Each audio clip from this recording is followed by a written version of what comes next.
नमस्कार, मैं रीमा प्रसाद। To the point बात करेंगे परिवारवाद के एंगल से, क्योंकि उपेंद्र कुशवाहा के जीन्स टी शर्ट वाले बेटे ने जब मंत्री पद की शपथ ली तो सवाल नए सिरे से बनना शुरू हो गया और उठना शुरू हो गया कि क्या सिर्फ तेजस्वी यादव परिवारवाद की देन है? क्या उनके पिता सिर्फ राजनीति में हैं, या ये नई पीढ़ी किस तरीके से राजनीति में सक्रिय हुई है, जरा उस पर बात कर ले। और हम एनडीए खेमा पे फिलहाल फोकस करें, क्योंकि इसी चुनाव में उपेंद्र कुशवाहा ने अपनी पत्नी को विधायक का चुनाव लड़ाया। उनकी पत्नी विधायक बन गई, खुद वो राज्यसभा से हैं सांसद, और बेटे ने एंट्री ली सीधे मंत्री बनकर। मतलब अब से पहले क्या, इसी चुनाव में आपने कहीं भी दीपक प्रकाश को, जो उपेंद्र कुशवाहा के बेटे हैं, आपको नाम भी नहीं मालूम होगा, मुझे भी नहीं पता था, तो उनको कहीं नहीं देखा होगा, किसी चुनावी मंच पर नहीं, किसी सभा में नहीं, कहीं दूर दूर तक उनके बेटे का जिक्र ही नहीं था। ऐसी एंट्री तो बीजेपी अमूमन चौंकाती है, मतलब किसी चेहरे को लेकर आके। लेकिन उपेंद्र कुशवाहा इस बार जो सस्पेंस उन्होंने क्रिएट किया था कि कौन मंत्री बनने वाला है, सीधे उनके बेटे के तौर पर यह सस्पेंस खत्म हुआ। अब जीतन राम मांझी की बात कर लेते हैं। ये एनडीए के सहयोगियों के बारे में हम बात करें। जीतन राम मांझी खुद केंद्र सरकार में मंत्री, उनके दामाद की भी एंट्री हो चुकी है, समधन को टिकट मिलता है, बेटे भी बिहार सरकार में मंत्री हैं। ये वो पार्टियां हैं जो लालू प्रसाद यादव को दिखाकर ये कहती है कि ये परिवार वाली पार्टी है और इनके परिवार के लोग ही सर्वे सर्वा हैं। रामविलास पासवान की पार्टी है एलजेपी, जो अब एलजेपी आर है, उसकी जिम्मेदारी चिराग पासवान संभाल रहे हैं, तो वो भी परिवारवाद की ही देन है।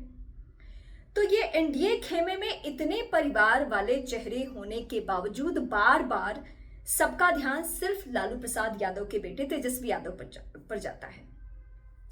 सवाल सबके लिए होना चाहिए, क्योंकि अगर राजनेता राजनीति करे तो समझ में भी आता है, लेकिन बिहार की पब्लिक भी राजनीति करती है। मतलब किसी और के लिए कोई और रूल और किसी और के लिए कोई और रूल। अगर लालू का बेटा है, लालू की बेटी है, तो कोई और रूल है, उसे इन्वर्टेड कॉमा में डाल दो कि ये तो लालू की देन है, लालू ने सबको एंट्री दिलवा दी है राजनीति में। लेकिन अगर जीतन राम मांझी का बेटा हो, उनके दामाद हो, तो उसके लिए कोई रूल नहीं है। रामविलास पासवान के दामाद और बेटे राजनीति में एक साथ मिलकर सबको सेट करे तो कोई बात नहीं है। उपेंद्र कुशवाहा अपनी पत्नी को चुनाव लड़वाए, बेटे को मंत्री बना दे तो कोई बात नहीं है। अब ये बिहार की पब्लिक को भी सोचना है, और जब कोई प्रशांत किशोर जैसे शख्स सवाल उठाते हैं तो बिहार की पब्लिक को ये भी रास नहीं आता है। तय खुद बिहार की जनता को करना है। वैसे अब चुनाव खत्म है, इन सारे सवाल जवाब का कोई तुक नहीं बनता है, कोई मतलब ही नहीं बनता है, किसी का कुछ इससे बिगड़ना भी नहीं है।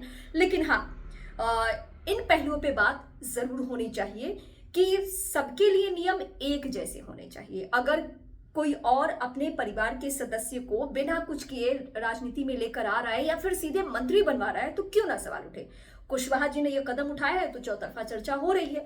वैसे नीतीश कुमार इकलौते वो चेहरा है जो अभी तक इन बातों से अछूते हैं, और नीतीश कुमार ही वो चेहरा है जिन्होंने निशांत की एंट्री नहीं होने दी। इस चुनाव के दौरान खूब लोगों ने चर्चा की कि निशांत की एंट्री हो जानी चाहिए राजनीति में, जेडीयू कौन संभालेगा नीतीश कुमार के बाद।